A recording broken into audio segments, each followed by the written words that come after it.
Good Monday morning, everybody. I am Mamie Jones, your pet death doula. And I hope everybody had a great weekend. I had a great weekend.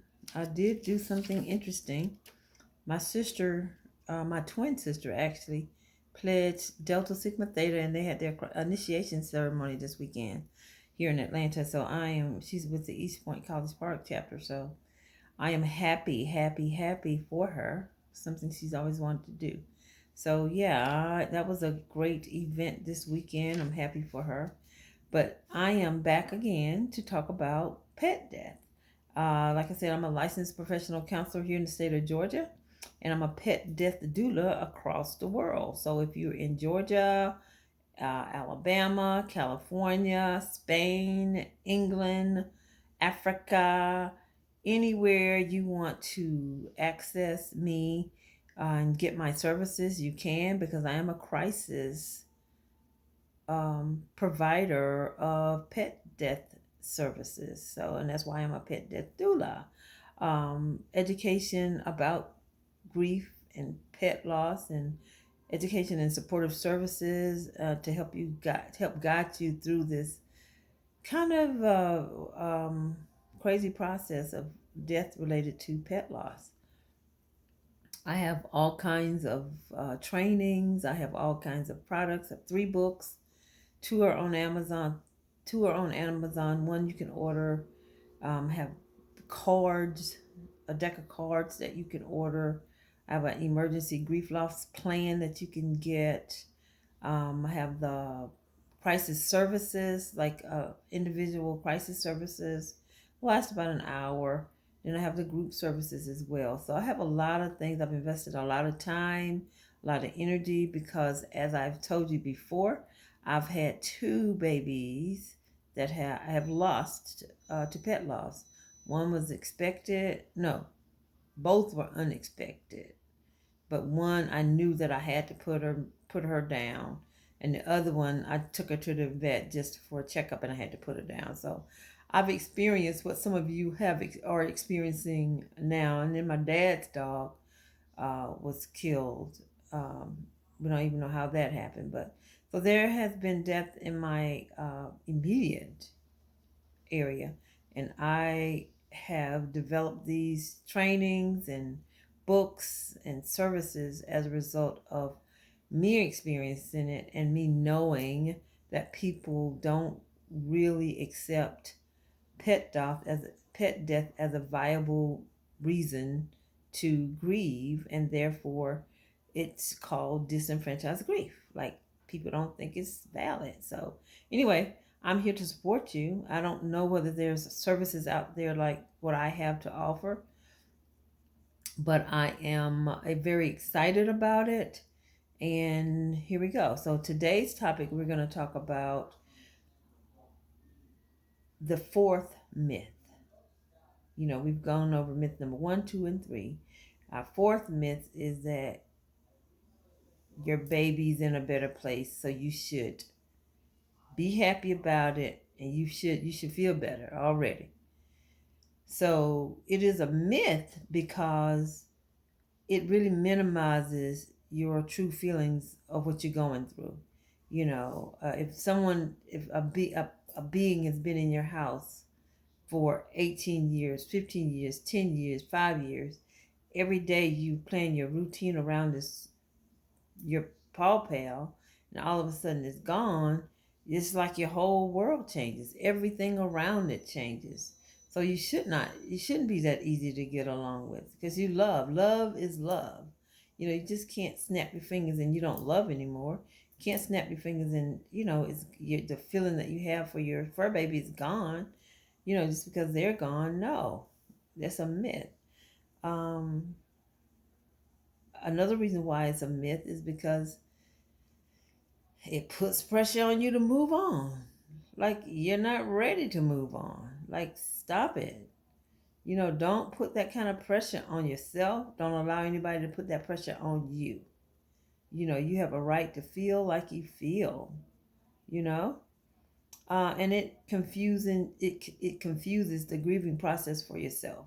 So, I know that when I was dealing with Tyson and Lightning, it was almost as if I put myself, almost looked at myself um, like in a negative light because like I shouldn't be feeling this way. It's embarrassing. Like, what in the world is going on? And just yesterday, I met a friend of mine, and she bought some books in the emergency grief loss fan because they had to put their dog down a month ago. And they're, of course, still dealing with the aftermath of that. And said she didn't just realize, really just didn't realize the true impact a pet loss has on you. And so she needed that support that I provided for her yesterday. And I was really, really happy to do that.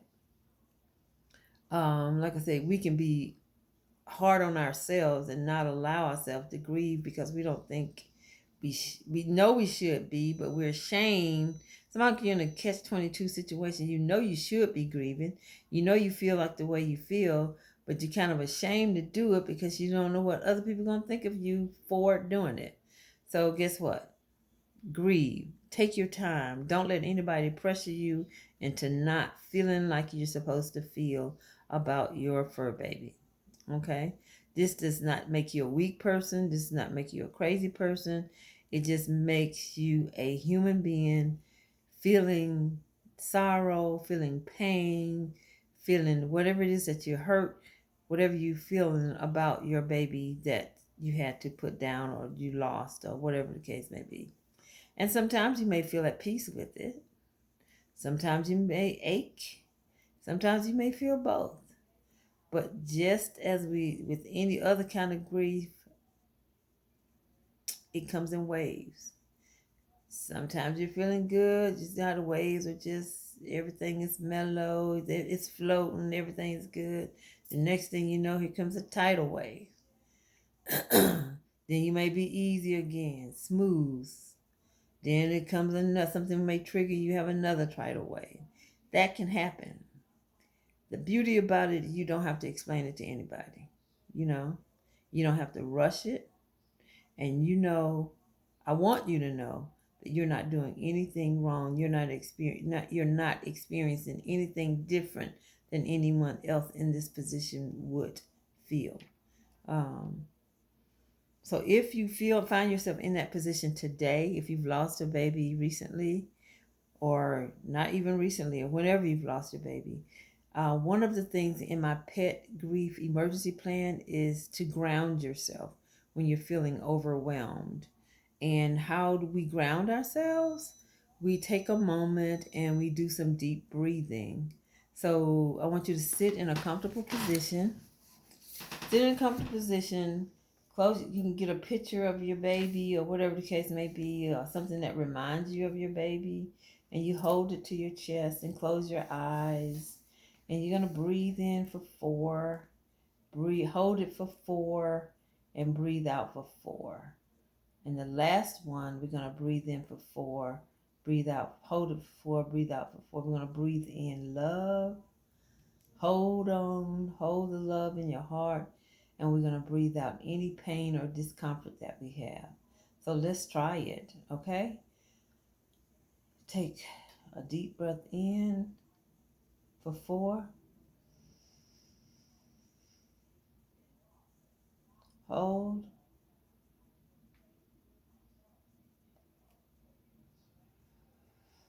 Breathe out for 4.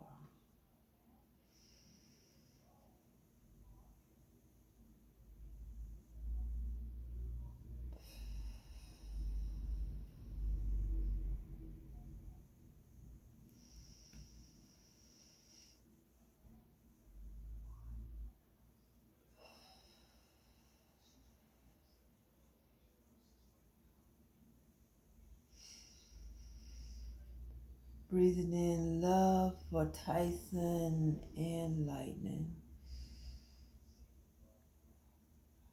I'm holding on to the love that I have for them. And I'm breathing out any discomfort, any pain, any anger, any hurt.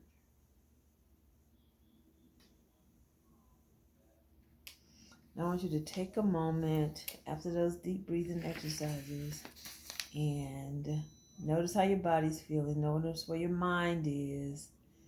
And just sit in it for a minute. Sit in it for a minute. And if you feel like you need to do it again at some point during the day, do it. It's okay. You know, I know you still miss them. And I know that you are going to get through this. It may take time, but I'm here for you. So if you feel like you are having a rough day at it today, reach out to me.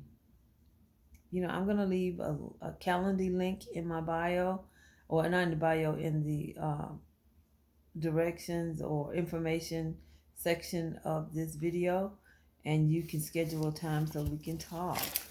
Or and I can leave the link to the Etsy situation so that you can order this grief emergency grief plan. So thank you for joining me. I hope you guys have a beautiful Monday. And this is a pretty long video, but you can see it in the shorts as well. But I am excited about this. I hope we get a lot of likes. Please like and share. If you know someone who's suffering from this loss, please like and share my videos. Everybody needs help. Thank you. Have a good day.